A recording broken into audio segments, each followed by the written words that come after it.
Sou socialista, mas não é a primeira vez que me afirmo social-democrata, e a razão é muito simples. Eu, obviamente, sou socialista, mas partilho e defendo hoje as conquistas históricas da social-democracia, seja as conquistas relativas à melhoria de salários, a uma distribuição mais justa dos rendimentos, seja conquistas no sentido da defesa de direitos laborais, seja no sentido até mesmo, e lembramos-nos bem dessa social-democracia histórica da nacionalização e não privatização, da nacionalização de setores estratégicos. Agora era um engano engraçado se eu tivesse continuado por aqui. E, portanto, eu percebo que em Portugal possa haver mais até equívoco ou ruído, ou possa ser mais equívoca esta justificação, porque temos um partido que se chama Social-Democrata e que é de direita, que é uma particularidade portuguesa, não a social-democracia histórica, aquela que eu me refiro e às suas conquistas é claramente de esquerda. O que, do meu ponto de vista, não é admissível é estarmos aqui com patamares diferenciados de comprometimento, ou seja, termos os privados, que foram os primeiros a encerrar portas quando começámos com a pandemia, que foram os que anularam concessões e acordos que tinham com o Serviço Nacional de Saúde, que aplicaram taxa Covid-19, que impediram e não deixaram entrar grávidas contaminadas nos seus serviços para ter os partos e as fizeram dirigir ao Serviço Nacional de Saúde. Estes privados continuam com uma lógica de negócio. Falou aí de hospitais privados a fecharem portas. Houve 2 hospitais privados que fecharam nesse período. O SAMS em Lisboa e o Trofa Saúde em Famalicão. Não houve mais nenhum. Com certeza, mas não houve nenhum público que fechou e por alguma razão, porque é precisamente o Serviço Nacional de Saúde e aquilo que é público deve garantir que a lógica de funcionamento é completamente diferente. Acha que o Hospital do SAMS em Lisboa e do Trofa Saúde em Famalicão são representativos do que aconteceu nos hospitais privados durante a pandemia? Acho que é representativo que tenha havido hospitais privados que fecharam as portas numa altura de pandemia, o que mostra a lógica ser de negócio ou ser uma lógica de serviço da comunidade. E, obviamente, nós não vamos pedir aos privados que tenham essa lógica, a não ser que eles estejam em linha e a trabalhar em conjunto e sob o comando do Serviço Nacional de Saúde. O acordo que estava agora para ser firmado no Orçamento do Estado e que o Bloco de Esquerda recusou tinha um calendário específico com essas contratações. Isso não foi suficiente para vocês, nem com essa... O Partido Socialista deixou de ser totalmente de confiança para o Bloco nem acreditar num calendário feito? Não deixou de ser de confiança, nem o Bloco de Esquerda cortou relações definitivas com o Partido Socialista. Isso é claramente exagerado. Obviamente o Bloco de Esquerda estará sempre disponível para continuar a dialogar com todos os partidos, e isso, com todos os partidos, neste caso com o Partido Socialista, no sentido de poder avançar em propostas. O que é evidente é que, da mesma maneira como já estava previsto contratações em 2020 e não aconteceram, não foram cumpridas, e não só não foram cumpridas, como ficámos com menos 1029 médicos em relação ao número de médicos. Porque houve saídas de médicos também durante o ano. Mas eu quero só chegar aí, é tão simples quanto isto. Se nós podemos calendarizar à vontade e abrir todos os concursos do mundo, que eles não vão ficar preenchidos. Porque não há nenhuma forma do serviço público estar neste momento, e o Serviço Nacional de Saúde e os hospitais públicos estarem neste momento a competir com os serviços privados e com os hospitais privados. Não conseguem competir em termos de salários, não conseguem competir em termos de incentivos, não conseguem competir em termos de nada. E se não tiverem mais autonomia e se não puderem reforçar as carreiras, e não estamos a falar apenas de médicos, estamos a falar de enfermeiros, técnicos de diagnósticos, estamos a falar de auxiliares, não estamos a falar apenas de médicos. O que é preciso é garantir que no Serviço Nacional de Saúde há instrumentos reais para se poder fixar. No momento da campanha presidencial tem um apoiante que está a coordenar um plano de vacinação a nível nacional. Não temo que isso seja visto como um aproveitamento da parte da candidatura? Eu confesso que tinha pensado muita coisa e essa não pensei, nem acho que faça sentido colocar as questões assim. As pessoas são cidadãos, o Francisco Ramos é meu apoiante na sua qualidade de professor numa Escola Nacional de Saúde Pública, na sua qualidade de defensor do Serviço Nacional de Saúde e ex-ministro da Saúde, sim, não está, obviamente, nem nunca estará na candidatura como coordenador do Plano Nacional de Vacinação. Bem, na verdade, no comício virtual que vocês realizaram há dias, aquilo que aparecia por baixo do nome de Francisco Ramos, quando ele estava a discursar, era precisamente coordenador do Plano Nacional de Vacinação, não era? Portanto... Em que oráculo é que está a falar?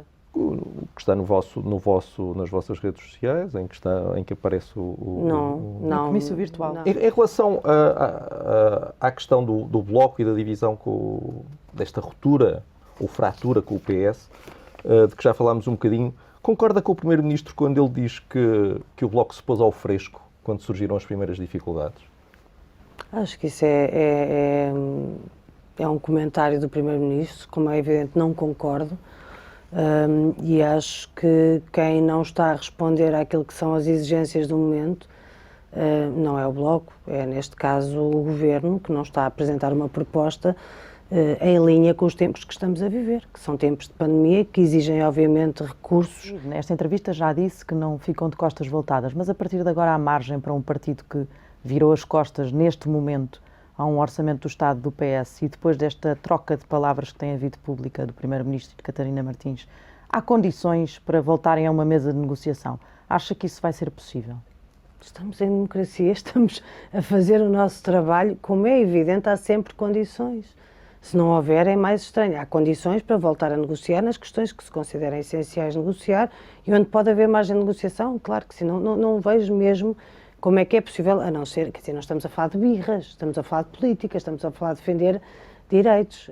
Tem que haver uma limitação, uma definição clara de qual é a fronteira entre o que é contribuir para a estabilidade por via do exercício das suas funções ou interferir em outros órgãos de soberania e nas decisões que não cabem ao Presidente. Há aí dimensões diferentes.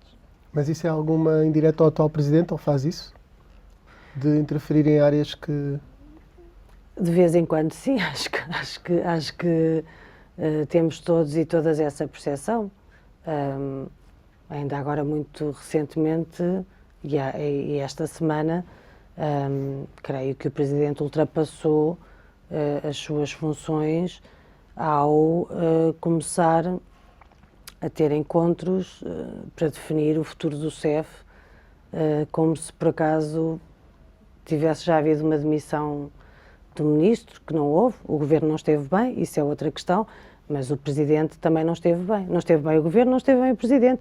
E este é um exemplo recente, mas poderemos encontrar outros. Disse que se fosse eleita não daria posse a um Governo que tivesse o apoio parlamentar do Chega. Isso não seria termos o Presidente da República a fazer o papel de Presidente do Tribunal Constitucional? Não. Obviamente, no que diz respeito à legalização dos partidos, o papel não é do Presidente, é do Tribunal Constitucional. Em relação a não dar posse a um Governo que dependesse do Chega, acho que é um Presidente da República a cumprir o seu papel defensor da Constituição. A pessoa que mais luta por manter o Estado de Direito e que levou essa luta até ao fim foi Angela Merkel, porque também tem uma posição interna no seu próprio país. Mas diga uma coisa, em 2012, quando Angela Merkel veio a Portugal, o Bloco participou de um protesto em que eram exibidos 2 bonecos de Merkel com uma camisola com uma cruz suástica e que depois tinha as palavras Adolf e Merkel, e havia também cartazes que diziam Merkel, Nazi, Rua. O Bloco mudou de opinião sobre Angela Merkel, deixou de ser uma nazi e passou a ser uma defensora do Estado de Direito? Como sabe perfeitamente, nunca o Bloco chamou nazi ou chamaria... Catarina Martins esteve nesse protesto e não pareceu muito incomodada. Falou aos órgãos de comunicação social. Marisa Matias não sei se esteve nesse protesto eu não também. acho, não se mostrou nada incomodada. Eu acho muito redutor e acho que não é sério a gente tratar dos dirigentes que vão aos protestos, sejam eles quais forem, como responsáveis por todo tipo de mensagens de que possam aparecer nesse projeto. O cartaz era enorme, os 2 bonecos eram enormes, foram queimados durante o protesto. Acha que a Catarina Martins não se apercebeu daquilo? Repare, volto a dizer, é muito redutor e seguramente ainda é mais... E mais, há um vídeo desse protesto nas redes sociais do Bloco de Esquerda, no esquerda.net, portanto não me parece que o Bloco se tenha sentido incomodado com isso. Como é evidente, essa afirmação só e um cartaz desse incomodaria e muito o Bloco. Como é evidente, nós nunca confundimos, da mesma maneira que não confundimos o que são regimes ditatoriais ou totalitários, sejam eles ditos de esquerda ou de direita, são totalitários, ponto final, também não confundimos o que são forças democráticas e forças não democráticas. Por que é que não se distanciaram daquela manifestação, então? Eu confesso que não tenho nenhuma percepção, e estive nesse protesto, portanto, para responder à sua pergunta, não tenho nenhuma, só a percepção que tive disso foi posterior e não foi enquanto estive no protesto. O Bloco, e sei que também partilha dessa preocupação, está preocupado com os 4,9 mil milhões que o Estado pode ter que pagar ao novo banco. Também preocupa o Bloco de Esquerda e Marisa em particular como candidata os 3,7 mil milhões que o Estado pode ter que pagar para a TAP e para manter a TAP. São lógicas e investimentos completamente diferentes. Dito isto, não vou dizer, nem nunca direi, que não houve erros. Houve erros na TAP. Continua a existir. Eu não gostava de ter presente o plano de reestruturação na sua totalidade com todos os dados e não tenho ainda. Se manter a TAP significar mais despedimentos, manter a TAP no domínio público, obviamente, e nas atuais circunstâncias significar mais despedimentos, continua a valer a manutenção da companhia? O ideal é conseguir-se ter uma resposta que salvaguarde o instrumento de soberania que pode ser uma companhia aérea e ao mesmo tempo que possa pensá-lo e desenhá-lo no sentido de ser uma companhia aérea e transportadora para os tempos atuais e não numa lógica apenas de turismo de massa, mas salvaguardando ao máximo os postos de trabalho. Deixe-nos aqui avançar para outro tema que já tocou aqui de resto, dando como exemplo há pouco, a morte de um cidadão ucraniano nas instalações do CEF no aeroporto de Lisboa. O Bloco fez o suficiente nestes 9 meses? O Bloco, logo que aconteceu esta situação que é vergonhosa e que acho que é de uma gravidade extrema em democracia quando alguém morre às mãos do Estado, como foi o que aconteceu, e de facto é do máximo de gravidade que eu acho que a gente pode encontrar. O Bloco pediu uma audição no Parlamento com o Ministro. Mas só depois de terem sido detidos os inspectores que terão levado a cabo, que estão acusados agora de terem levado a cabo. O Bloco pediu essa audição no final de março e Exato. A audição foi realizada no dia 8 de abril. Antes mesmo da detenção dos inspectores, nós elaborámos no Parlamento Europeu, eu e o José Guzmão, uma pergunta à Comissão e um pedido de esclarecimento e de envolvimento por parte da Comissária Johansson. Ou seja, a pergunta é dirigida à Comissão, mas nós dirigimos à Comissão em geral e é para destinar à Comissária que, como em todas as perguntas, que está em causa. E voltámos a insistir. E, portanto, nessa altura foi o que fizemos.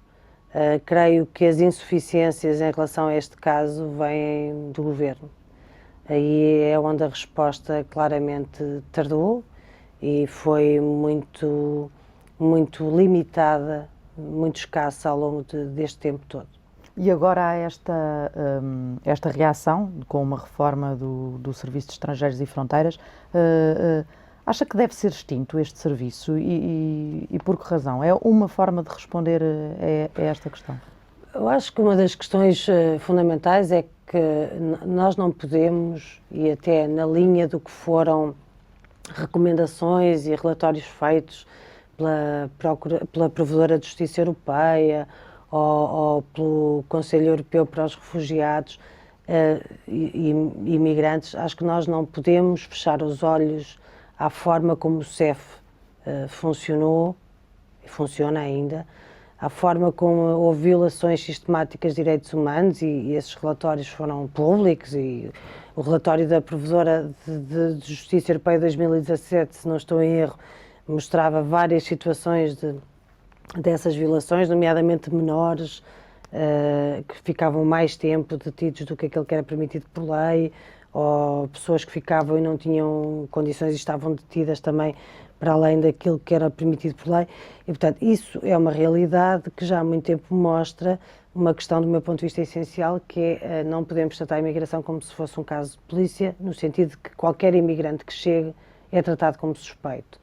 Há seguramente na gestão das fronteiras em Portugal questões que são de polícia, nomeadamente, por exemplo, a questão de tráfico de seres humanos, etc., mas não a questão da migração. E haver uma separação entre o trabalho policial e o trabalho administrativo parece-me essencial. Que quando... Portanto, não defende a extinção deste serviço? O que eu acho que assim, nós é muito fácil chegarmos a esta situação e dizermos eu acho isto e aquilo ter posições muito definitivas.